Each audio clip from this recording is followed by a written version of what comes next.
அதாவது இந்த க்ஷேத்திரத்துல இவர் அன்னதான தட்சிணாமூர்த்தின்னு பேர். இந்த அம்பாளுக்கு தானத்தை தொடங்கி வச்சவர் தான். இந்த அம்பாளுக்கு போஜனம் பண்றவர் தான். இவருடைய சிரசை பார்த்தீங்கன்னா தலை சாஞ்சிருக்கும். இவருடைய பார்வை நிருதியை பார்க்கும். நிருதினா யோகத்துக்கு அதிபதினு சொல்லுவா. பொதுவாகவே குரு பார்த்தா நன்மை கோடி. ஆனா அந்த குருவே நிருதியை பார்க்கறதுனால இன்னும் பல கோடி பலன். அது மட்டும் இல்லாம சுவாமி 3 வடிவம். இந்த பக்கம் காதை அடைச்சுக்கிறேன், இந்த பக்கம் காது நீட்டின்னு இருக்கும், இது நந்தி இருக்கும், இது சிவ வடிவம். இந்த பக்கம் ஆதி விநாயகர் வடிவம்,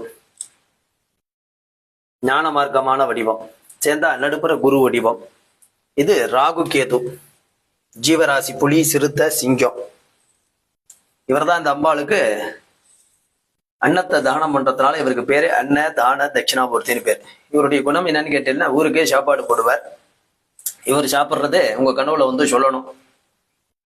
இந்த மாதிரி எங்கேயா சாப்பிடணும் அப்படின்னா அவர் உங்க கனவுல சொல்லிடுவார். சொல்லிட்டாருன்னா நீங்க உங்க கையாலே வெண்கல பானை புதுசா வாங்கின்னு அந்த சாத்தை இந்த மடப்பள்ளியில வெடிச்சிருவோம். அந்த சாத்தை உங்களுக்கு நேராக வெடிச்சு விட்டு மூடி வச்சிருவோம். மறுநாள் காலைல 4 வெங்காயம் மாவடு போட்டுட்டு 1 டம்ளர் கொண்டு இவர்கிட்ட வச்சு நைவேத்தியம் பண்ணிவிட்டோம். நீங்க 1 டம்ளர், நான் 1 டம்ளர், உங்க சொந்தக்காரங்கெல்லாம் 1 டம்ளர், யார் இருந்தாலும் சாப்பிடலாம். நீங்க உங்கள்கிட்ட கேட்டிருந்தாருன்னா அமிர்தம் மாதிரி இனிக்கும். கேட்கல அப்படின்னு பொய் சொல்லியிருந்தாருன்னா பாவக்காய் மாதிரி கசக்க விடுவார். அப்ப எப்படி இருப்பார்னு பார்த்தோம். உங்களை சுத்தி உள்ள வாழ்ட்டே அவர் நான் கேட்டேன் கேட்கலங்கிறத சாப்பிட்றத வச்சு கட்டு கொடுத்துடலாம். பாவக்காவை போட்டு அப்படி கசக்கும், அந்த மாதிரி கசக்கும். இன்னைக்கு அவர் ஊருக்கெல்லாம் சாப்பாடு போடுவார்.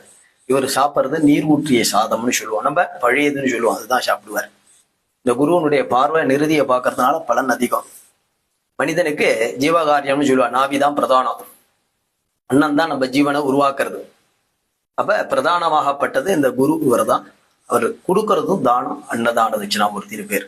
அதனாலதான் பிராச்சீனமான விக்கிரகமாக்குவது.